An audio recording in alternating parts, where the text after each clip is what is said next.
Jake Noecker here with Home of Fight and fighting in 2 weeks, May 3rd, UFC Iowa, Santiago Ponzinibbio. Santiago, how you doing, man? Hey, what's up, brother? All good here. Almost there.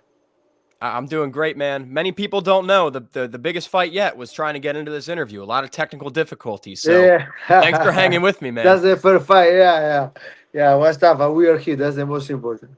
Now, Iowa, Des Moines, tell me about this. It seems a little random, especially when, UFC 314 was last week. So why Iowa? What are your thoughts?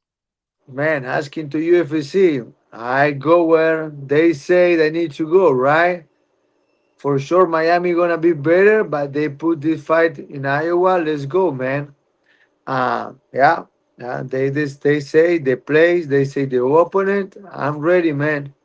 I'm ready to be active. To fight anybody, any place, anywhere. I don't care. I'll be ready. This is a good fight. It's a rebooking between yourself and Daniel Rodriguez. So you've had plenty of time to think about D-Rod. Already supposed to fight him a couple years ago. So are you excited for this fight? Like, is this one of those, finally, I get my shot now? This cool fight, man. For sure, man.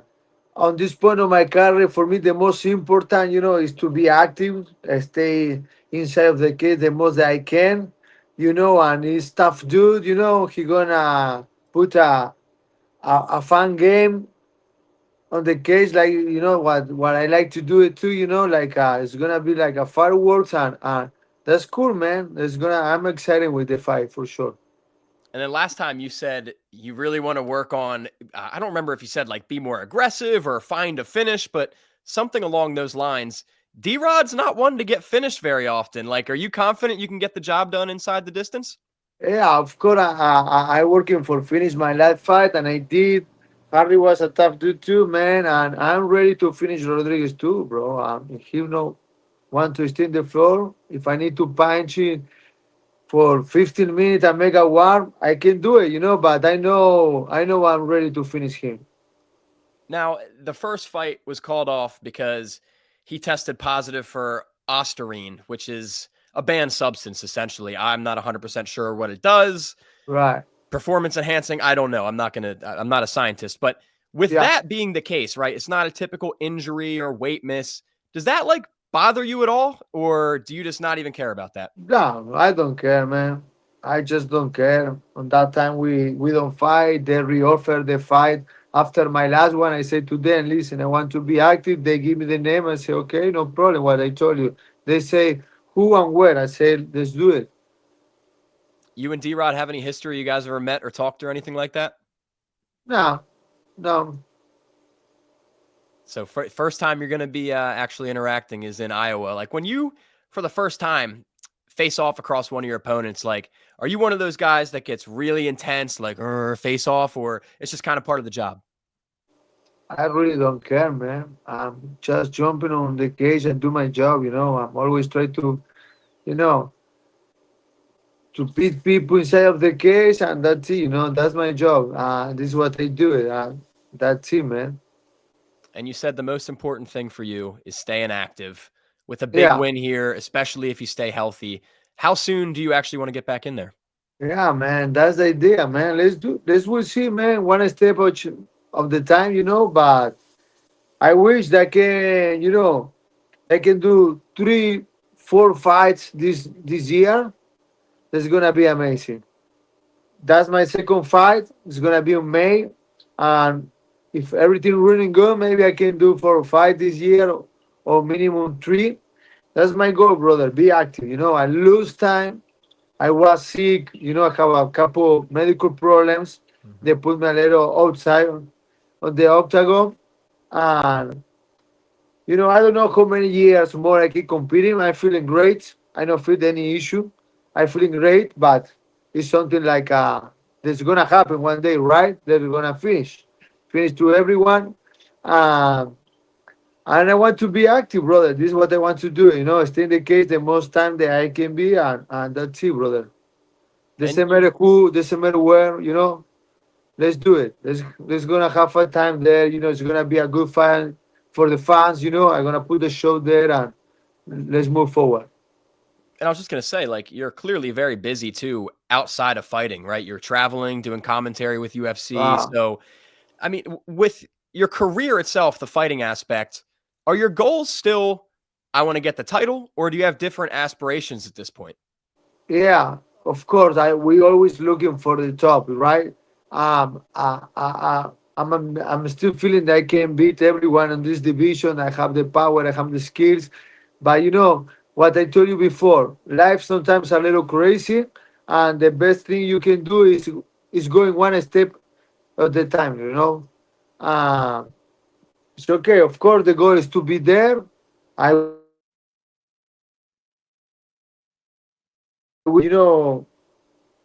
for what I need to do is to go in like one step at a time. I want to be active. I want to fight. I don't care who.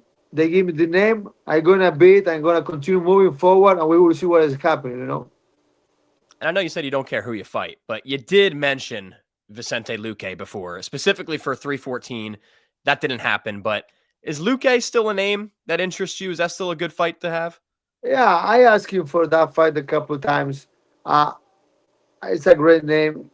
I know that he want to fight me too. Because he asking to me like time ago. There's a great fight for sure. It's a good fight we can make if company agree. I think we're gonna make a good show for the fight. That's important too. And can be a good one. But right now my focus is on May 3rd, and we will see after. Daniel Rodriguez first, maybe Of Vicente Luque course, after. That's a of good course. fight, man. The That's fans would love that one. yeah, yeah. I know the fans gonna love. I gonna love too. It's gonna be fun, and yeah, yeah, it's gonna be good, right? But what I told you before, let's go one step at a time. Well, and this isn't an opponent I'm asking about, but obviously you said this before too. Fighting in Argentina would be a dream come true, especially on Right. the UFC stage.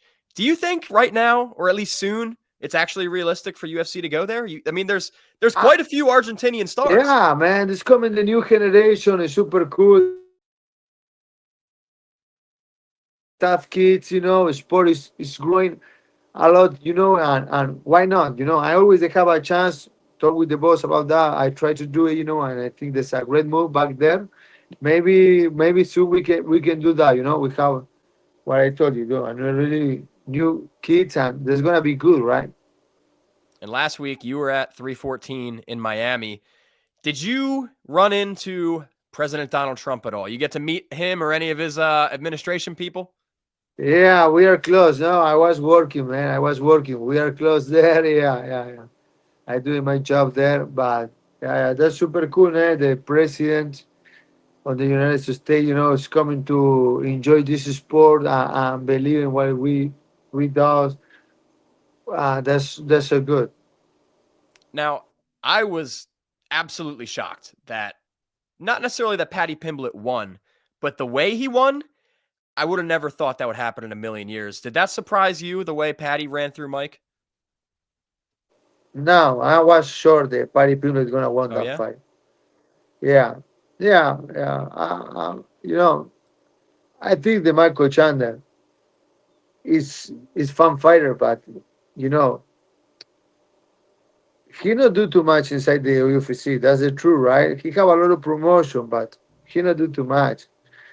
Maybe the first one when he catch a hooker with this punchy, but that's it. Like Tony Ferguson was not good on that moment when he beat, Right. and all the fights, he's crazy. He have power, but always expose himself too much. And yeah, yeah, yeah. I was not. To be honest, I'm not surprised a lot. I really believe that Paddy Pimblett gonna beat this fight, and he looking good for sure. He looking good, and he was great.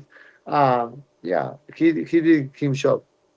Now, did the main event surprise you at all, or do you also think Volk was going to win that one? No, I think the ball gonna win the fight. Uh, that surprised me how tough Diego Lopes are. This is a high level jiu-jitsu black belt, but the fight was, all striking for him, and he took too many hard shots. And I think they have chance, they connect something on the start of the fight. Maybe the skin they be the way that Diego Lopez take the victory. But when the fight's running and Volk start, putting, start taking the timing again to fight, I think he have more skills. But that was a great performance for Diego. He have a really short career in UFC, just 6 fight. This is the Mhm. 7 fight. Like he learned a lot. He did very well. Very tough fight with one of the greatest fighters on the whole time on this division. It's amazing what Volkanovski did on 145 pounds, and he need to be proud. And for sure, he gonna back, and he have everything to be champion one day. But yeah, Volk show again that he one of the greatest on the all time on 145 pounds. Man, he's super technical. He did very good job. And I want your opinion on another fight. A week after you, Carlos Prates and Ian Garry are fighting in the main event in Kansas City. That's your weight class, top of the Yeah, division. How do you see that one going down? that's cool fight, man. I think the young Garry was more tested than UFC Mhm. than the Prates.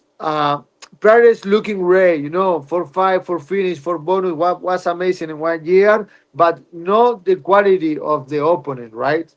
Uh, the most tough guy he took was Jinglan Lee, but Jinglan Lee back after 2 years were surgery in the neck, you know, and that's is a important thing, It is uh, because these kind of injuries are complicated, and after the surgery in the neck, back, and for sure he's talent. I don't want to take the shine of him. I say Sure. I don't think that he was completely tested, but if he beats if he beats a young Gary, we have a new start on the division, and this changed the thing for sure because young Gary he was more testing, he fight with a tough guy like Giovanni. Look at what he does in the last fight with Shabbat, um, and he's growing, with MVP, like he can do it like an also like a striking, he can take down, he's showing this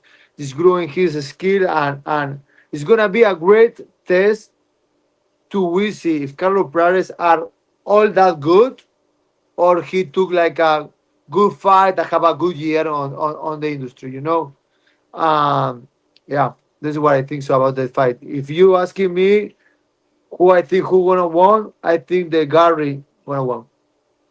And a week after that, UFC 315. Are you going to that one? Are you going to be in Canada?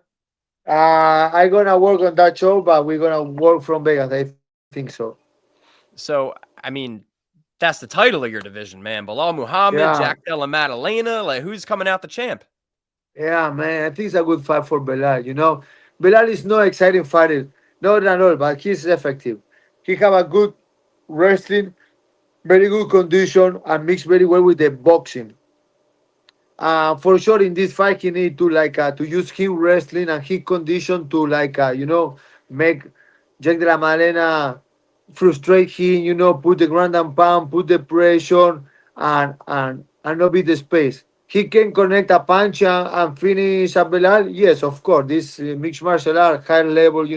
The guy knows the chance for the life, he gonna probably coming to try to finish Belal, but we need to put the skill and the game plans and think the Belal gonna stay with the belt.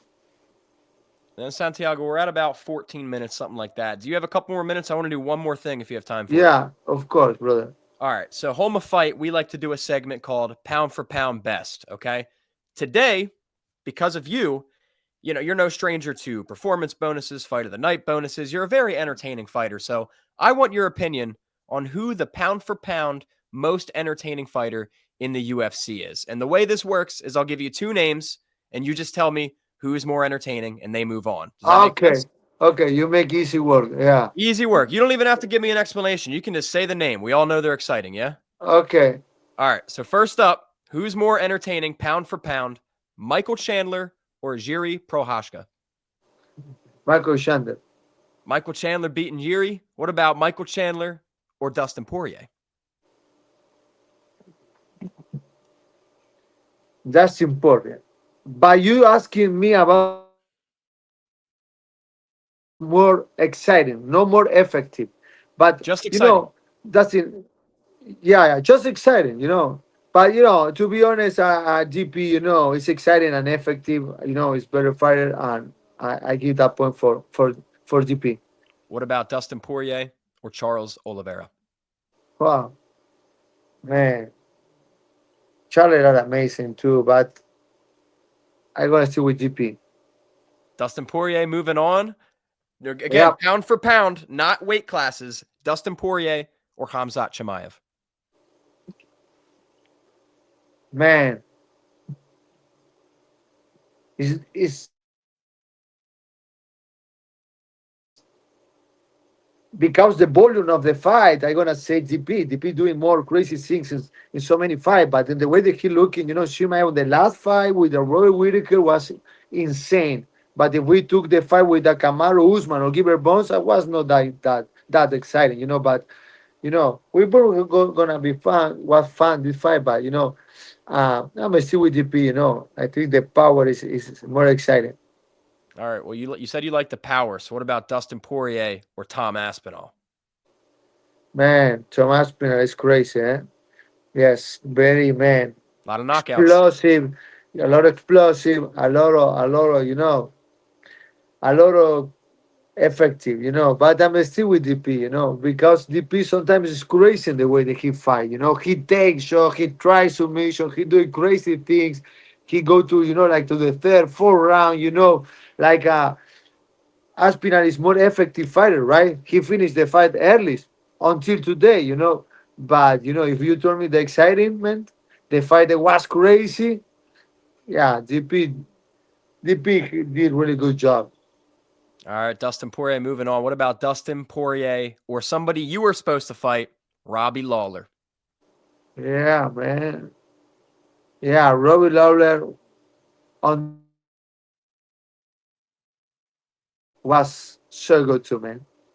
He did a crazy fights on the prime the him. You know, he did, but I think the Dustin Porter did more exciting fight for more long time than the Robbie Lawler. The Robbie Lawler was more short time, but he was great too. I can say nothing about that. He put amazing wars. But yeah, DP did this for a long time. What about DP or one of the most violent men ever, Tony Ferguson? Same on the prime. Maybe Tony was more. Yeah, it's another guy that was super fun. On the prime. As the last year was not good for Tony, but yeah, he was a really good moment. If you ask him in the prime, maybe Tony was. Like they can beat DP. Yeah. DP almost done here. What about DP or Max Holloway? Yeah, Matt Holloway is another guy, man. He did a really good job inside the industry, man. A really good fight, a really entertainment fight. The way that he is striking. Yeah, he's another great name, brother. He's another great name. Yeah. But does he beat Dustin Poirier? Yeah, I'm still with DP. Okay, last one then. And this is kind of what I thought would be the last two. Dustin Poirier or Justin Gaethje. Most exciting. Huh, that's a good one. Maybe Justin Gaethje or yeah. But we're gonna stay. I'm gonna stay with DP. But Justin Gaethje is another guy. That's amazing fighter too, man. So I Dustin think Poirier. both deserve. Is it the same or is Dustin better? You got to make up your mind. Yeah, no, both deserve. But I'm gonna stay with Dustin. Okay, so Dustin Poirier, most entertaining in the UFC, yeah? Yeah, All right, I love it, Santiago. Thanks, man. And before I get you out of here, a lot of people looking forward to this fight. Anything you'd like to say to all your fans? man. Keep watching. I'm gonna make another one. Another exciting fighting in May 10th, and for sure I'm gonna take this victory for the people believing in me. May 3rd, May UFC 10th. Iowa. Don't Let's miss do it. it. Santiago Ponzinibbio is back. Thank you so much, man. Best of luck, best of skill. Kick some ass, all right? Hey, thank you, buddy.